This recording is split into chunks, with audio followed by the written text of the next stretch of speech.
Hi, cat people, people that are interested in animals, people that are interested in the paranormal, and other things.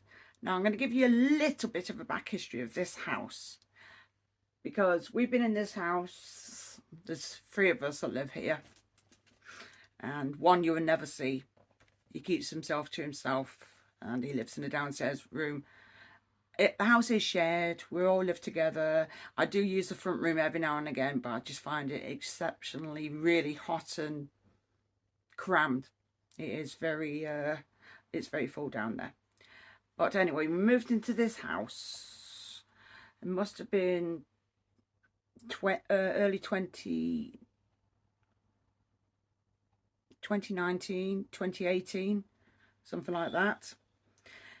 And we discovered that there was things that needed to be done to this house. We didn't know when we first moved into this house what needed to be done, because when we viewed it, it was in the dark. It was like in the evening, and obviously they had lights on, so you'd go and check around, and we're like, yeah, the house is fine, because where we were living, it wasn't very nice, and we just basically wanted to move, and we thought, well, we'll do this house up later.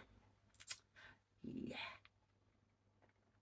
So anyway, we moved into this house. We had all our stuff, and it was during the day, and we did basically want to put a load of stuff up into the loft. Yeah, that didn't go too well. Looked into the loft, and it was like, why can we see daylight? Okay. Now, when you're looking at houses, you generally send somebody round called a surveyor. Now, they go round and they check that all the structure and everything else is okay. A surveyor was paid for, so it wasn't a case of we didn't do any of the research around the house, because we did. So the surveyor actually said that the structure was fine, but why he didn't check the roof, we do not know. And no, we're not pleased about it. So, obviously, the roof had to be completely done. So we got somebody out, and they did the complete roof. Cost quite a bit of money, but it was done. A little while later, this is a few months down the line, we had water coming in. This explains some of the stains on the walls. We had it in the corridor where the cat tree is, and obviously we had a bucket catching it, and it was like, well, hang on a minute. We've had the entire roof done, brand new, from scratch. Why is there water coming in? In fact, the water was quite bad. It actually went downstairs. That's how bad it is. There's quite a few gaps in this house, which we later found too. But anyway, so we got somebody out, and they turned around and said it was water coming through the chimney, because this house does actually have a fireplace downstairs. So we decided we weren't going to use the chimney, because obviously it's all right using all these fuels, but it's all coming back into the house. And because I'm asthmatic, and nothing to do with the cats, I've been asthmatic well before I even had cats, it wasn't advisable to actually have a fireplace. So we actually asked for the chimney to be capped, and we had it capped. And then a little while later again, water's coming into the house again. This is round like where we've got our front room. There's like an extension part. That's the kitchen. Now this extension, we don't know how long ago it was done. It must have been done not long after it was built. And I'll tell you the reason why afterwards. So we had water coming into the kitchen. So I'm like, well, what the hell's going on with this now? So obviously we're doing something to catch all the water again. Somebody comes out and they says, yes, there is a gap in the roof on the part of the kitchen. So we're like, well, we want a brand new roof put on. So as they're undoing the roof, they came to us and told us, you do know there's actual horsehair still in the roof. So it actually means that the roof had never been repaired since the day it had been built. Now, from what I've worked out, this house was built... fudge. 1910. Sure it was 1910 that we got told. 1910. So 1910 was when the roof around the front of the house was put on. Maybe a little bit before that. And it still had horsehair in it. So I actually went to the archives in my local town to find out some of the history of this house, because we do have a few paranormal things going on in this house, because as you can guess, this house is over 100 years old. So I went there and asked about the people that lived here, and we worked out, let's have a look, because I've written this down but I don't have the copy of the birth certificate's been put away, but I will include it afterwards and add it onto this video, the copy of the birth certificate. And obviously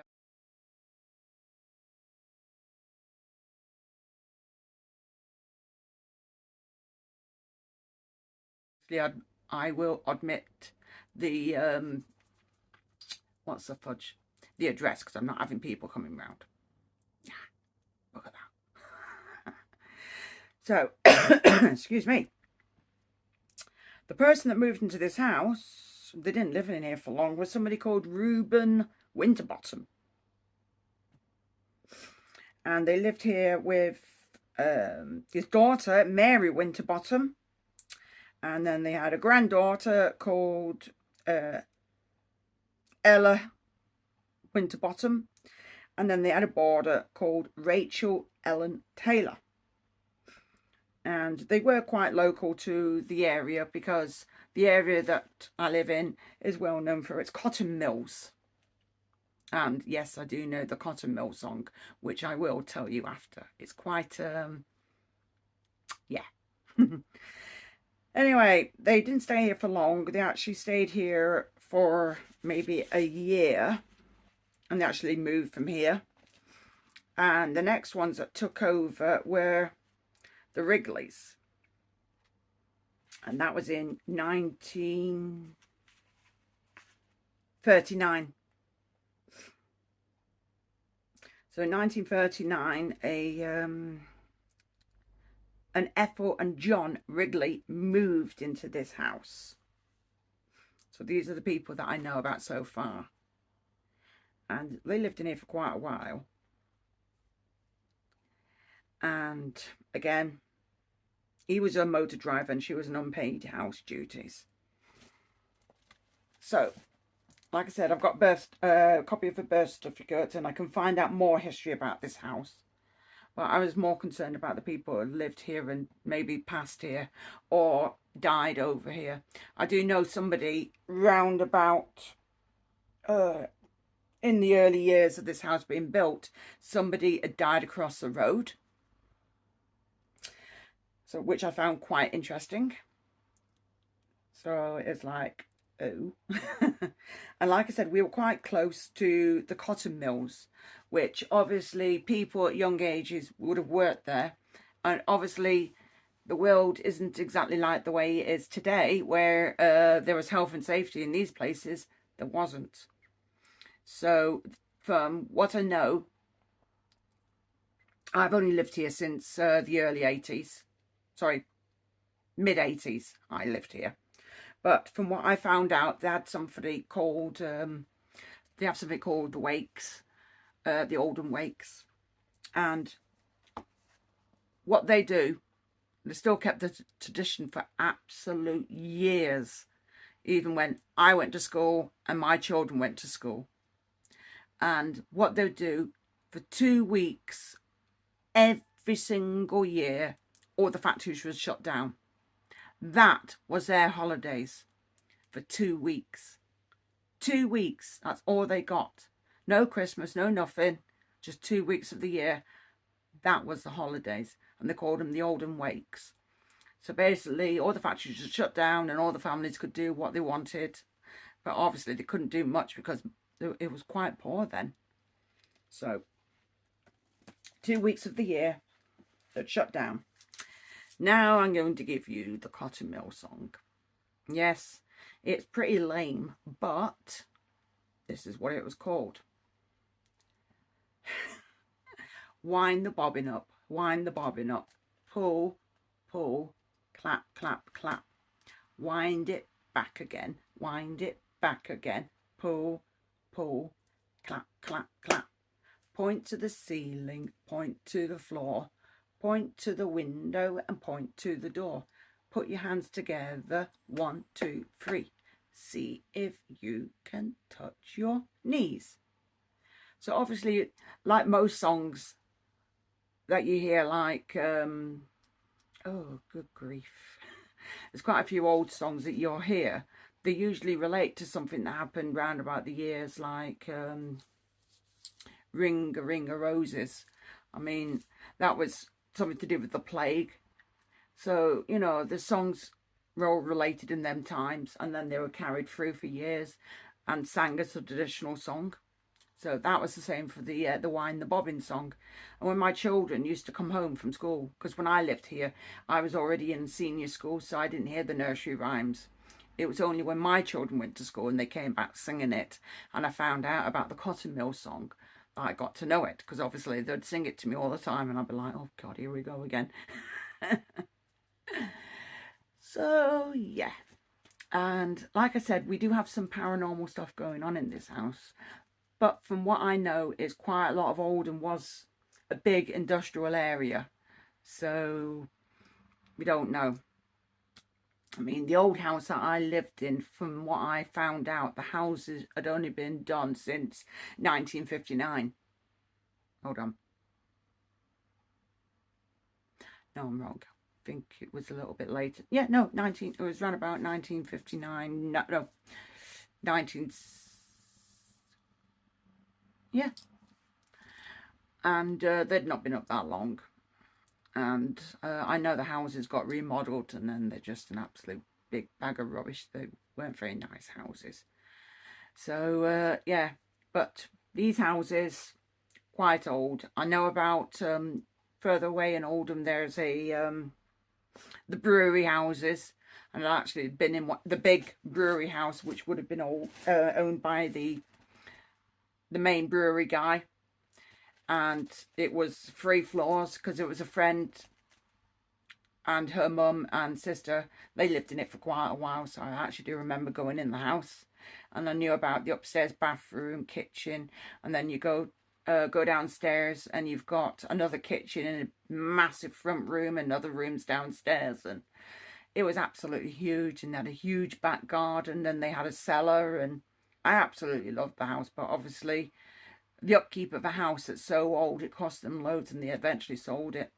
But again, it was quite an old house. And then they did have a brewery, but the brewery's now gone. It's no longer there. But it just showed that all around Oldham was quite a big working area. So anything could have went. I mean, at my local church, there's graves from 1800s or 1800 and something. Some of them earlier. I've even been to some of the local graveyards, which are even older. So it does go to show quite a lot of history been on in Oldham. I mean, there's quite a few buildings I've been to, or used to remember going in, and it's like, where is it now? And it's gone. But I am actually pleased that they're keeping the old library, because I used to love going in there as a child. So anyway, back to this house. We do have some mysterious things going on. I mean, I don't think it's mainly aimed at me. It could be because, maybe because I'm not a proper Oldamer. I've lived here for quite a while. But I was never born here. My children were born here. I weren't. And the guy that I live with, well, one of the, in fact, both the guys, but the one that I'm closer to, he was born in Oldham.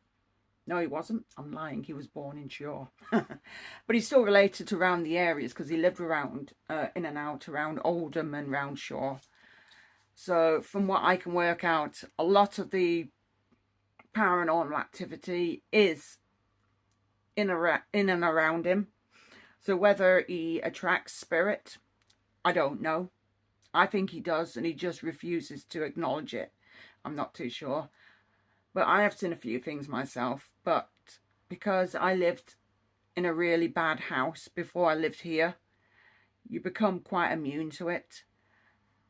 And I wasn't that bothered. In fact, from what I used to learn about paranormal activity was to not acknowledge it and not let it scare you. And it worked. It took a while to practice it, but it damn well works. Oh God, and look at me, I've been going on and on and on and on. But basically, I just wanted to give you a little bit of a history from the house, around the area, and where I live now. So, I like it. I do like it, but I don't like the way it's going. So, but then that happens to quite a lot of areas. You remember all the traditional areas that you enjoyed going to, walking around, being there with your friends, and now it's all just gone. So development doesn't always do well for an area. Maybe that's probably why a lot of things are active.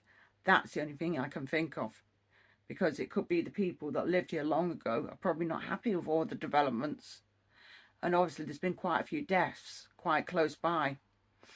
That doesn't really help. I mean, between you get shootings downtown, I'm not kidding you, and there's been murders and all sorts. It's just like, oh my days.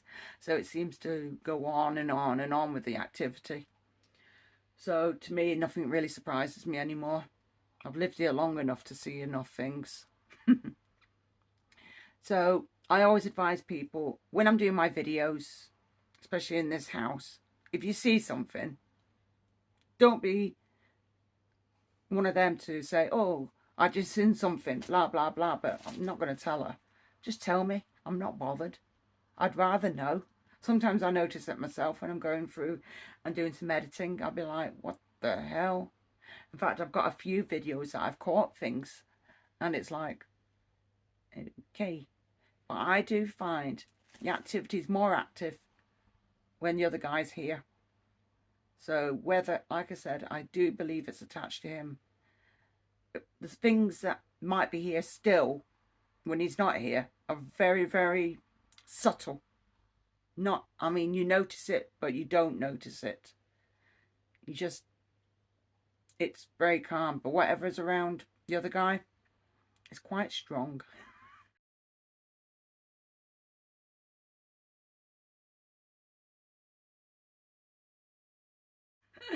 So, but again, like I said, it's all, a lot of it's related around the area. You could even have an attachment from a family member or anything.